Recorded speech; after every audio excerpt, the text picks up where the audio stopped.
मेरी शादी जहाँ हुई थी वहाँ मेरी 2 सालियाँ थीं, जिन्हें मैंने आज पहली बार देखा था, क्योंकि रिश्ता आनन-फानन में हुआ था। उन दोनों को देखकर तो मेरे होश उड़ गए। दोनों ही बहुत सुंदर थी। खूबसूरत तो मेरी बीवी भी थी, लेकिन अपनी दोनों बहनों से कम थी। जूते छुपाने की रस्म में दोनों ही मेरे पास बैठी हुई थी। मैं कुछ देर तो देखता ही रह गया। उन दोनों के सामने मुझे अपनी बीवी की सुंदरता कम लगने लगी थी, क्योंकि उसकी रंगत अपनी दोनों बहनों से कम थी। सालियों के कोमल हाथों में मुझे अपना हाथ बहुत अच्छा लग रहा था। दोनों मेरा हाथ पकड़े अपनी रस्म के पैसे मांग रही थी, जो मेरे हिसाब से बहुत ज़्यादा थे। मैंने कहा कि मैं ऐसी रस्मों को नहीं मानता हूँ। 5,000 लेने हैं तो ले लो, वरना फिर मैं ये भी अपनी जेब में रख लूँगा। हंसी मजाक का दौर चल रहा था, लेकिन मेरे ससुर ने आकर मेरी ही बात का मान रखा। मेरी सालियों को 5,000 को देखकर मुंह बने थे। शादी के बाद विदाई हुई और हम घर आ चुके थे। मैं कुछ दिल फेंक किस्म का इंसान था। बीवी के साथ साथ मेरा दिल अपनी दोनों सालियों पर भी आ चुका था, जो कम उम्र होने के साथ साथ बेहद हसीन भी थी। मेरे माता पिता भाई के साथ दुबई में रहते थे। मेरी शादी के कुछ दिन बाद ही वे वापस जा चुके थे। मैं और मेरी बीवी अकेले इस घर में रहते थे। बहुत जल्द मेरी बीवी ने घर के सारे काम अपने जिम्मे ले लिए। हालांकि शुरू के दिनों में इंसान को बीवी के साथ बहुत अच्छा लगता है, लेकिन मेरा मिजाज कुछ और था। मुझे औरतों की कशिश तभी महसूस होती जब वे मुझसे दूर होती थी। जब वे मेरे करीब आ जाती तो मेरे लिए बेमन हो जाती थी। विधि मुझे शादी के दिन ही अच्छी लगी थी। उसके बाद मेरी रंगीन मिजाज मुझे घर पर चैन से रहने ही नहीं देती थी। जहाँ मुझे खूबसूरत लड़की दिख जाती, मेरा मन बदलने लगता। आजकल मेरी आंखों में मेरी हसीन सालियां खटकने लगी थी। मेरी शादी को बस एक ही हफ्ता गुजरा था कि मैंने विधि से कहा कि चलो तुम्हारी माँ के घर चलते हैं। तुम्हें भी तो तुम्हारी माँ बाप और बहनें याद आ रही होंगी। मेरे ससुर बहुत शरीफ इंसान थे और उनकी 3 बेटियां थी और एक बेटा था, जो सबसे छोटा था। यह सुनकर विधि बहुत खुश हो गई। वह बड़े अच्छे से तैयार हुई और मैं उसके साथ अपने ससुराल पहुंच गया। यूं अचानक हमें देखकर मेरी सास घबरा सी गई। कहने लगी कि बेटा बता कर आते, मैं खाने का कुछ इंतजाम करती। मैंने कहा नहीं नहीं, आपको परेशान होने की जरूरत नहीं है। मैं कोई गैर थोड़ी हूँ, मैं आपका अपना ही हूँ। सास तो मेरी इस बात पर मुझ पर फिदा होने लगी। कहने लगी कि मैं बड़ी खुश नसीब हूँ कि मुझे बेटे जैसा दामाद मिला है। मैंने कहा कि अगर आप मुझे बेटा समझते हैं तो घर में जो पका हुआ है वही सामने रख दीजिए, मैं खामोशी से खा लूँगा। लेकिन उन्होंने तो मेरे लिए बाजार से गाजर का हलवा, शाही पनीर और घर पर मेरी सास ने दाल बनाई थी, वह सब गर्म करके रख दिया। मेरा खाना बड़ा चाव से खाया था। मेरी दोनों सालियां यहाँ मेरे सामने बैठी हुई थी। कहने लगी कि जीजू आपने हलवा तो चखा ही नहीं। हमारे घर के पास बहुत मजे की कढ़ाई मिलती है, आपने कभी खाई है क्या? मैं उनके मीठे लहजे में ही खोने लगा। मैंने खाना बड़े अच्छे माहौल में खाया। फिर मैं तसल्ली से ड्राइंग रूम में सोफे पर जाकर बैठ गया और अपनी सालियों से कहने लगा, जाओ लूडो लेकर आओ, आओ मिलकर लूडो खेलते हैं। मेरे सास ससुर थके हुए थे, इसलिए कुछ देर हमारे पास बैठे, फिर अपने कमरे में चले गए। लूडो की महफिल जमी तो रात के 2 बजे तक लूडो ही चलती रही। बहाने बहाने से मैं अपने पास बैठी छोटी साली की कभी कमर सहलाने लगता तो कभी कभी उसके हसीन चेहरे की चुटकी लेता। वह तीनों बहनों में सबसे ज्यादा खूबसूरत थी।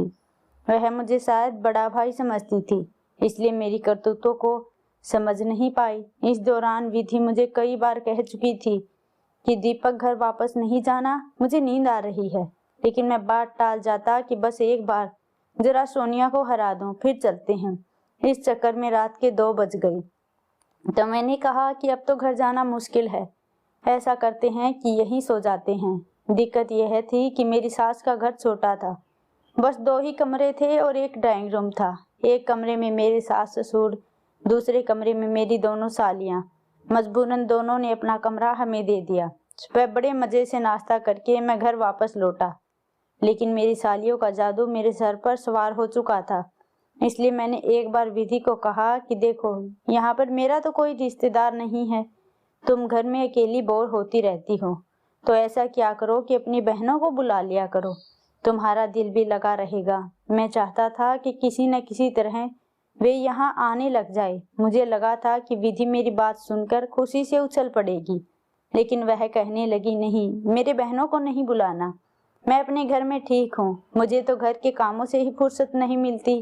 मैं बिल्कुल भी बोर नहीं होती, बोर हो जाऊं तो टीवी देख लेती हूँ। मैं तो चाहता था कि किसी न किसी बहाने से मेरी कोई साली यहाँ आ जाए ताकि मैं उनका दीदार कर सकूं। लेकिन जब मेरी बीबी सीधे तरीके से नहीं मानी तो फिर मैंने दूसरे हथकंडे इस्तेमाल करने शुरू कर दिए। एक बार छुट्टी का दिन था, मेरी बीबी कपड़े सुखाने के लिए छत पर चली गई। मैंने सीढ़ियों में सरफ वाला पानी फेंक दिया। जैसे ही विधि खाली बाल्टी लिए सीढ़ियों से उतरने लगी तो उसका पाँव पूरी तरह से फिसल गया और वह गिरती हुई आखिरी सीढ़ी तक पहुंच गई। मैं अपनी यह करतूत करके तुरंत कमरे में चला गया ताकि उसे मुझ पर शक ना हो। विधि को लगा कि कपड़े धोने के दौरान उसी से सरफ गिरा है और वह फिसल कर नीचे गिरी है। उसके चिल्लाने की आवाज़ से मैं दौड़ता हुआ बाहर निकली तो वह अपना पाँव पकड़े आखिरी सीढ़ी पर बैठे रो रही थी। मैं फौरन से उसके पास आया, उसे सहारा देकर कमरे में ले आया। उसका पूरा पैर नीला हो चुका था, हिल भी नहीं पा रहा था। वह दर्द के मारे चल नहीं सकती थी, लेकिन मैं अपने मकसद में कामयाब होने पर दिल ही दिल खुश था। मैं इसे अस्पताल लेकर गया। मेरी ख्वाहिश के मुताबिक उसके पाँव की हड्डी टूट चुकी थी, इसलिए मैंने फ़ोन से यह सब अपने ससुराल में बता दी। मेरे सास ससुर के साथ मेरी दोनों सालियाँ घर पहुँच गई। विधि तो अपनी माँ के गले लगाकर रो रही थी।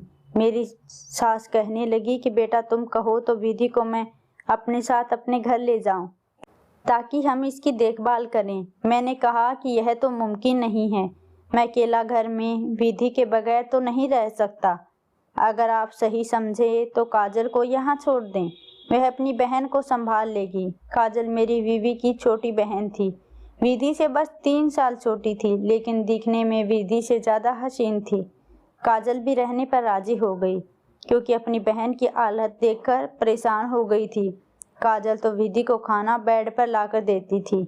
पहले पहल तो मैंने काजल से घुल मिलने की बहुत कोशिश की, मजाक भी करता था ताकि वह मुझसे घुल मिल जाए, लेकिन वह ऐसे मजाक पर शर्मा जाती और कोई जवाब नहीं देती। मगर मैं उसके करीब आने लगता तो वह दूर हो जाती थी, साफ साफ कह देती कि आप जरा फासला रखकर बात किया करें, मुझे दूर से भी बात सुनाई देती है। उसके इस तरह के लहजे से कुछ तो समझ आ गया था कि वह तो मुझे घास डालने को जरा भी तैयार नहीं थी। मैं तो चाहता था कि वह मुझे घास डाले। मैं तो मजाक मजाक में उसके साथ मस्ती करता रहूं, लेकिन काजल तो रात का खाना खाते ही अपने कमरे में बंद हो जाती थी। मैं चाहता था कि रात में उसके साथ देर तक बातें करूं, लेकिन अभी तक काजल ने मुझे ऐसा मौका नहीं दिया था। फिर किस्मत ने मुझे ऐसा मौका दे ही दिया। एक बार मैं अपने घर आया तो काजल किचन में काम कर रही थी, लेकिन मैं किचन में दाखिल हो गया। वह बिना दुपट्टे के खाना बनाने में व्यस्त थी। गर्मी की वजह से उसने अपना दुपट्टा उतारकर दरवाजे पर लटका दिया। मैं पहले कभी यूं बेधड़क किचन में नहीं गया था, लेकिन आज उसे देखकर मेरी नजरें फटी की फटी रह गई। फिर एकदम से काजल ने पलटकर मुझे देखा तो हड़बड़ा सी गई। मैं भी कुछ संभल गया। मैंने कहा कि वह गिलास लेने आया था। काजल, मुझे जरा गिलास पकड़ा दो। शायद बिना दुपट्टे के उसे मेरे सामने शर्म महसूस हो रही थी, लेकिन मैं उसकी इसी बात का फायदा उठा रहा था। उसने गिलास लिया और मेरी तरफ बढ़ा दिया। दूसरे हाथ से दरवाजे से अपना दुपट्टा उतारकर ओढ़ने लगी। मैंने उसके हाथ से गिलास पकड़ते हुए हाथ पकड़ लिया। मेरी इस हरकत पर वह मुझे हैरानी से देखने लगी। मैं भी 4 दिन से शराफत दिखाकर तंग आ चुका था। मैंने अपनी बीवी का पाँव इसलिए तो नहीं तोड़ा था कि अपनी साली की बस शक्ल ही देखता रहूं। जब मैंने उसका हाथ नहीं छोड़ा तो वह मुझे गुस्से में कहने लगी कि जीजू मेरा हाथ छोड़ो। मैंने कहा, काजल तुम्हारे हाथ तो विधि से भी ज्यादा खूबसूरत हैं। यह कहते हुए मैं उसके पास आ गया। मैं जानता था कि औरतें तारीफों से पिघल जाती हैं, इसलिए मैंने तारीफ से इसकी शुरुआत की। लेकिन काजल तो मैं नहीं जानता था कि वह मेरे साथ यह सब करेगी। उसने मुझे धक्का दे दिया। मैं दरवाजे से जाकर लगा। मुझे बुरा लगा, होती कौन थी वह मुझे धक्का देने वाली। मैं सोच चुका था कि अभी से नहीं छोड़ूंगा। जब मैं कमरे में गया तो काजल विधि के पास बैठी रो रही थी। मुझे नफरत से देखते हुए फौरन से चुप हो गई। विधि ने उससे रोने की वजह पूछी तो मैंने कहा होना क्या है, खाना बना रही थी, हाथ जल गया बेचारी का, मैंने बहाना बनाया था। यह सुनकर वह मुझे गुस्से में देखने लगी। मैंने कहा कि मैंने तो इसका हाथ पकड़ा था, देखा था कि ज्यादा जल तो नहीं गया। तुम्हारी बहन तो शायद मुझे जीजा समझती ही नहीं, मुझसे हाथ जुड़ाकर तुम्हारे पास चली आई जैसे कोई मैं भूत हूँ। मेरी बात सुनकर काजल मुझसे नफरत और गुस्से से देखने लगी। विधि कहने लगी, काजल यह अपना ही है, कोई पराया तो नहीं है, तुम्हारे बड़े भाई जैसा है। अगर तुम्हारा हाथ पकड़कर देख रहा था कि कितना जला है तो इसमें कोई बुरी बात नहीं, लाओ दिखाओ। लेकिन काजल यह कहकर कमरे से निकल गई कि मैं कल वापस चली जाऊंगी। मैं विधि के सामने जाकर बैठ गया। मैंने कहा, लगता है तुम्हारी बहन यहाँ तुम्हारा ख्याल रखना ही नहीं चाहती, वापस जाने के बहाने ढूंढ रही है। मुझे नहीं पता था कि वह मुझे अपने जीजा ही नहीं समझती। अगर तुम्हारा पैर ठीक होता तो मैं कभी भी तुम्हारी बहन की नाराजगी पर उसे अपने घर में नहीं रखता, लेकिन मेरी मजबूरी है। फिलहाल मैं कोई नौकरानी नहीं रख सकता और तुम्हारे पाँव का यह हाल है कि तुम चल नहीं सकती। समझाओ अपनी बहन को। वह कहने लगी कि आप फिक्र ना करें, मैं काजल से बात करूंगी। मैंने कहा, देखो मैं तुम्हारी दोनों छोटी बहनों को अपनी बहन की तरह समझता हूँ, लेकिन काजल की आज की हरकत ने मुझे अपनी ही नज़रों में शर्मिंदा करके रख दिया है। मैंने विधि के सामने अपना दामन बिल्कुल शरीफ और साफ सुथरा कर लिया था। वह मुझसे उल्टा माफी मांगने लगी कि बच्ची है, उसे समझ नहीं है, चलो छोड़ो भी। मगर इस बात को विधि समझे इसलिए मैं कमरे से बाहर आ गया। किचन में सब कुछ जैसे का तैसा पड़ा था, क्योंकि काजल शायद दूसरे कमरे में चली गई थी। मैंने किचन से खाना लिया, विधि के साथ उस कमरे में बैठकर खाने लगा। मैंने कहा, देख लो, मुंह फुलाकर बैठी है तुम्हारी बहन, अपने कमरे में बैठ गई है। मैं खुद ही तुम्हारे लिए खाना लाया हूँ। विधि मुझसे शर्मिंदा हुए जा रही थी और खाना खाने के बाद मैंने विधि को दवाई खिलाई और उसमें मैंने एक नींद की गोली भी शामिल करके मिला दी, जिसे खाते ही विधि एकदम गहरी नींद में सो चुकी थी। जब मैंने देखा कि विधि अब उठने वाली नहीं है तो मैं अपने कमरे से बाहर निकल आया। सामने के कमरे का दरवाजा लॉक था। मैंने दरवाजा खटखटाया और कहा कि काजल, विधि की तबीयत बहुत ज़्यादा खराब हो गई है, तुम्हें बुला रही है। मैंने झूठ बोला था, क्योंकि मैं जानता था कि अगर मैं ऐसे दरवाज़ा खटखटाऊंगा तो वह कभी भी मेरे लिए दरवाज़ा नहीं खोलेगी। मेरा यह कहना ही था कि फौरन से कमरे का दरवाज़ा खुल गया। जैसे ही काजल कमरे से बाहर निकलने लगी, मैंने उसे बाजू से पकड़ा और कमरे के अंदर धकेल दिया और खुद भी कमरे के अंदर चला गया। फिर कमरे का दरवाज़ा बंद कर दिया। यह देखकर तो काजल की रंगत उड़ गई। कहने लगी कि आप यह क्या कर रहे हैं, आप मेरे बड़े भाई जैसे हैं। मैंने कहा, कौन सा भाई, कैसा भाई? मैं तुम्हारा कोई भाई नहीं हूँ, तुमने तो मुझे वैसे ही पागल कर रखा है। बहाने बहाने से तो मैंने तुम्हें यहाँ बुलाया है। यह सुनकर तो काजल हैरान रह गई। कहने लगी कि शर्म करो, मैं आपकी छोटी बहन जैसी हूँ, भगवान के लिए आप यहाँ से चले जाइए। लेकिन मेरा कहाँ ऐसा कोई इरादा था। मैं अपना जो गंदा इरादा लेकर उसके कमरे में दाखिल हुआ था उसे पूरा करने में कामयाब हो चुका था। वह मेरे सामने हाथ जोड़ती रही, मिन्नतें करती रही कि मैं उसे छोड़ दूं, लेकिन मैंने उसकी बात नहीं मानी। मैंने उसे धमकाना शुरू किया। मैंने कहा कि देखो, अगर तुमने अपनी जुबान खोलने की कोशिश की तो मैं तुम्हारी बहन को तलाक दे दूंगा। सोच लो, मेरे साथ जो होगा सो होगा, लेकिन तुम्हारी जिंदगी भर भी एक बदनामी का दाग लग जाएगा। तुम जुबान बंद रखना। वह बस यह कहे रोज जा रही थी। मैं उसके कमरे को छोड़कर अपने कमरे में आकर सो गया। अगली सुबह ही काजल को तेज बुखार हो चुका था। विधि यह देखकर परेशान होने लगी। कहने लगी कि मुझे क्या संभालेगी, यह तो खुद ही बीमार पड़ गई है। अब यह था कि विधि बिना सहारे के हल्का हल्का चलने लगी थी। मैंने कहा कि ऐसा करो, इसे घर भिजवा दो, अपनी छोटी बहन को बुला लो, वह तुम्हारी देखभाल कर लेगी। मेरी दिलचस्पी अब काजल से खत्म हो गई थी। उसकी छोटी बहन सोनिया 16 साल की थी और मेरी बेवकूफ़ बीवी मेरी यह बात मान गई। मैंने फ़ोन उसे मिलाकर विधि को पकड़ा दिया। अपने ससुर को बताया कि काजल को बुखार हो रहा है, आप इसे ले जाइए और ऐसा करिए कि सोनिया को भेज दीजिए, क्योंकि मेरा पाँव तो अभी भी इस काबिल नहीं हुआ है कि घर को संभाल सकूं। लेकिन यह बात अब काजल को मालूम हुई तो वह कहने लगी कि नहीं, सोनिया यहाँ नहीं आएगी, मैं दवा खाऊंगी तो ठीक हो जाऊंगी। उसकी बात पर मैंने उसे गुस्से में देखा। मैंने कहा, तुम्हें बहुत आराम की जरूरत है, तुम घर जाओ, सोनिया है ना, संभाल लेगी अपनी बहन को। काजल मेरे इरादों से सामना कर चुकी थी, इसलिए वह अपनी छोटी बहन को बर्बाद नहीं करवाना चाहती थी। बुखार में उठकर काम करने लगी, कहने लगी, मैं बिल्कुल ठीक हूँ। मेरी 1000 कोशिशों के बावजूद भी काजल ने सोनिया को यहाँ आने नहीं दिया। कुछ दिन बाद मेरे सर पर फिर से शैतान सवार होने लगा। मैं फिर से किचन में दाखिल हुआ। काजल खाना बना रही थी। मैंने उसे चुपके से अपनी बाहों में ले लिया। मेरी इस हरकत पर काजल ने न जाने कब शेल्फ से चाकू उठाई और मेरे हाथ पर दे मारी। मेरा हाथ कट गया। मैं फौरन ही उससे पीछे हट गया। यह इतना गहरा जख्म था कि खून बहने लगा। मैंने उसे गुस्से से चीखते हुए कहा कि यह क्या किया तुमने? वह कहने लगी कि आइंदा मुझे सोने की कोशिश की तो मार डालूंगी। उसकी आंखें उस वक्त गुस्से से लाल थी। पहली बार मैं काजल का जुनून देखकर डर गया। मैं फौरन से अपने कमरे में चला गया, लेकिन विधि मुझे देखकर पूछने लगी, कहने लगी कि आपके हाथ पर क्या हुआ? इससे पहले कि मैं कोई कहानी सुनाता, काजल कमरे में आ गई। कहने लगी, दीदी, मैंने तो जीजू से कहा था कि मैं खुद काम कर लूंगी, लेकिन कहने लगे सलाद काटने में मैं तुम्हारी मदद कर देता हूँ। और देखो, सलाद काटते काटते इन्होंने तो अपना हाथ ही काट डाला। इससे पहले कि मैं कुछ कहता, काजल ने मुझे हैरान कर दिया। विधि मुझ पर चिल्लाने लगी, आपको क्या जरूरत थी सलाद काटने की? देखो कितना गहरा जख्म कर लिया है आपने।